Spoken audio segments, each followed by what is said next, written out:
ముందుగా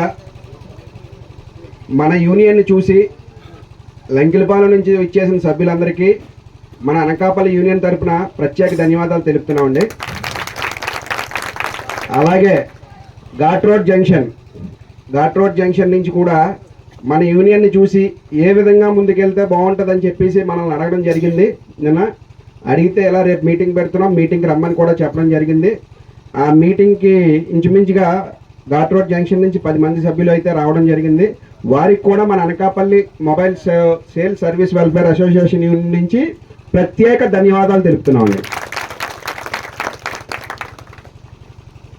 తర్వాత సింగన్ మాట్లాడాల్సిందిగా కోరుచున్నాం.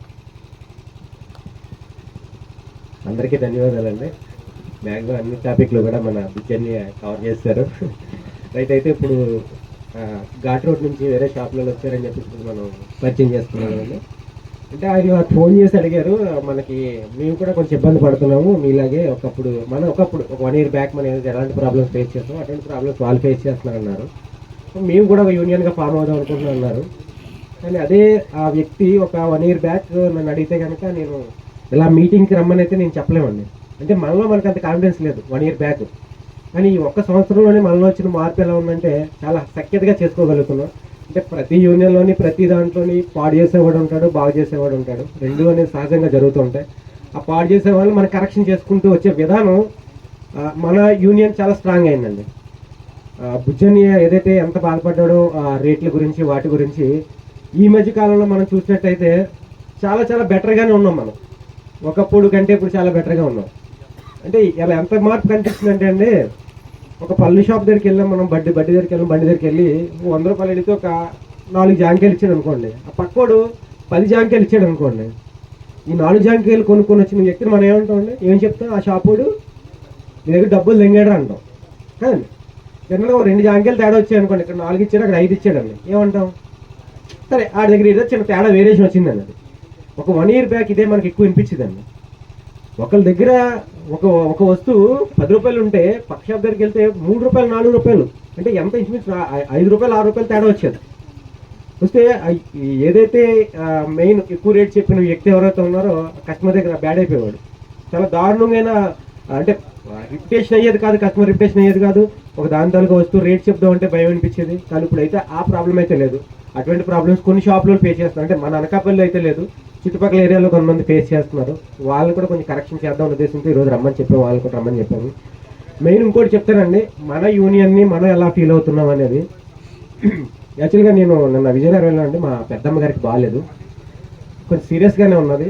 ఖచ్చితంగా అక్కడ ఉండాల్సిందే. నేను చాలా ప్రెజర్ పెట్టారు ఉండమని. కానీ నాకు దాన్ని, అంటే అక్కడ మా కొంత రిలేషన్ ఉన్నారు కాబట్టి వాళ్ళు చూసుకుంటారని ఉద్దేశంతో అక్కడ వదిలేసి నైట్ వచ్చేసరికి 11 అయిందండి అనకాపల్లి వచ్చేసరికి. ఎందుకంటే ఇది నా యూనియన్, నాది అన్న ఫీలింగ్తో నేను వచ్చాను. ఎందుకంటే ఏదో కారణం చెప్పి నేను ఆగిపోవచ్చు, అది బలమైన కారణమే. మరో విషయం అండి, మన షేప్లో ఏదో గొడవ అవుతుంది.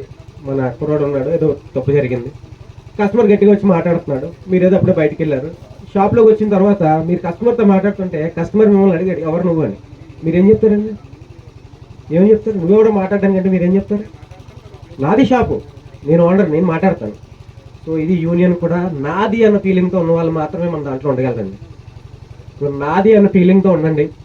మీకు ఇప్పుడు ప్రతి ఒక్కరిని కూడా, అంటే ఒకప్పుడు మనకి 1 year బ్యాక్ యూనియన్ ఫామ్ అవ్వకముందు మీకు యూనియన్ మీ వ్యాపారాలు ఎలా ఉండేవి, దాంట్లో వచ్చిన మార్పులు ఏంటి, అంటే యూనియన్లో రాకముందు ఎలా ఉండేది, వచ్చిన తర్వాత మీకు ఏమైనా బెనిఫిట్ ఏమొచ్చింది, ఇంకా ఏమైనా మారుద్దాం అనుకుంటున్నారా, మీ ఇచ్చిన సలహాలు బట్టే మేము ముందుకెళ్తామండి.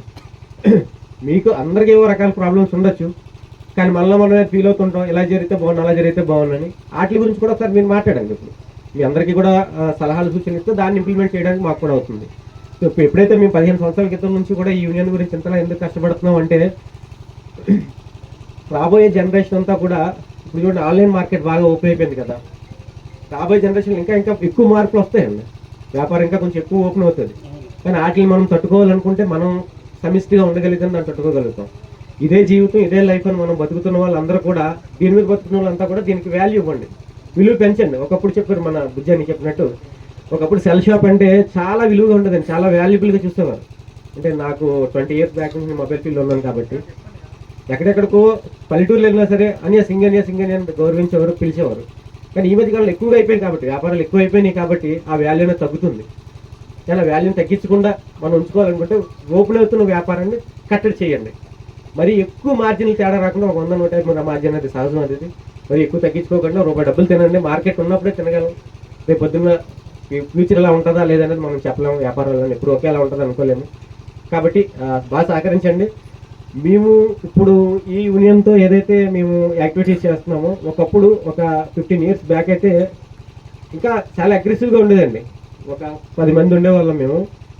ఇప్పుడు ఏదైతే మనం హోల్సేల్ గురించి మాట్లాడుకుంటున్నామో వాళ్ళ మీద హ్యాండ్లింగ్ కూడా చేయడం జరిగిందండి, మాట వినలేదండి. ఇప్పుడు అదే హోల్సేలర్స్ ఎంత స్ట్రాంగ్ అయిపోయారంటే మన మీద తిరగబడి ఎంత స్ట్రాంగ్ అయిపోయారు అంటే మనం లోకల్ సపోర్ట్ తక్కువగా ఉండడం వల్ల. కానీ వాళ్ళంతా అగ్రెసివ్గా ఉండడానికి కారణం కూడా మళ్ళీ లోకల్ మనమే, మన సపోర్టే అది కూడా. మనలో ఉన్న వాళ్ళు కొంతమంది సపోర్టే. సో దాన్ని కొంచెం తగ్గించుకొని మన లోకల్ వాళ్ళు మన ఊరు మన వ్యాపారం చేసుకునే రకాల కాన్సెప్ట్లు స్టార్ట్ చేశారు. అంటే తక్కువ మంది ఉన్న ఏరియాలోనే పెద్ద పెద్ద కార్పొరేట్ సంస్థలు రాకుండా ఉండడం కోసం చెప్పేసి సంస్థలు స్టార్ట్ చేశారు. దాన్ని బట్టి మనం కూడా మన లోకల్ వాళ్ళకి మనకి సపోర్ట్ చేసుకోండి. అందరం కూడా కలిసి డెవలప్ అవుతాము. ఒకప్పుడు మాకు ఎక్కువగా వచ్చే సమస్యలు టెంపరీగా అసలు రోడ్డు మీద వేసేస్తున్నారనో, డౌన్లోడింగ్ తక్కువ చేసేస్తారని ఇలాంటి వాటి మీద వర్క్ చేసి అప్పుడుతో స్టార్ట్ చేసాం యూనియన్. అలా ఎంతవరకు వచ్చింది. ఇప్పుడైతే గతం అంతా బాగుంది. యూనియన్ అంతా కూడా చాలా బాగుంది. దీన్ని ఇలా రన్ చేసుకుంటే ఫ్యూచర్లో కూడా బాగుంటుంది. కాబట్టి అందరూ కూడా యూనియన్కి సహకరించండి. యూనియన్ అనేది మా గురించో మా సొంత లాభాల కోసమో మేము పెట్టింది కాదు. మేము బాగుండాలి, మాతో అందరూ బాగుండాలనే ఉద్దేశంతోనే ఒక కొన్ని కఠినమైన నిర్ణయాలు కూడా, అంటే మీరు రాకపోతే మీకు 500 రూపాయలు ఫైన్ అనేది కూడా మేము తీసుకోవడానికి, మేము ఎంజాయ్ చేయడానికి కాదండి. అలా అంటే అందరికీ ఆ ఇన్స్పిరేషన్గా వస్తారని, భయపడి వస్తారు అని అంతే తప్ప ఇది ప్రత్యేకంగా మీ మీద ఒత్తిడి తేయడం, మాకు అధికారం ప్రదర్శించడమో కాదు. మేము కూడా మీలాంటి వాళ్ళే, మీలా వ్యాపారాలు చేస్తున్న వాళ్ళమే, మీలాగే అన్ని సమస్యలను ఎదుర్కొంటున్న వాళ్ళమే. ఆ సమస్యలన్నింటిని దృష్టిలో పెట్టుకుని కొన్ని కార్యక్రమాలు చేస్తున్నాం. అన్నిటికీ కూడా మీ అందరి నుంచి సహకారం కావాలి. అందరూ ఇప్పుడు అన్నీ చెప్పినట్టు ఎలా పొడిస్తే ఒకలా ఉంటుంది, పంచి కొడితే ఒకలా ఉంటుంది. అందరూ కలిసి పంచకూడదాం, కొడవడాలు వద్దు. సో కాబట్టి అందరూ కూడా యూనియన్కి సహకరించండి.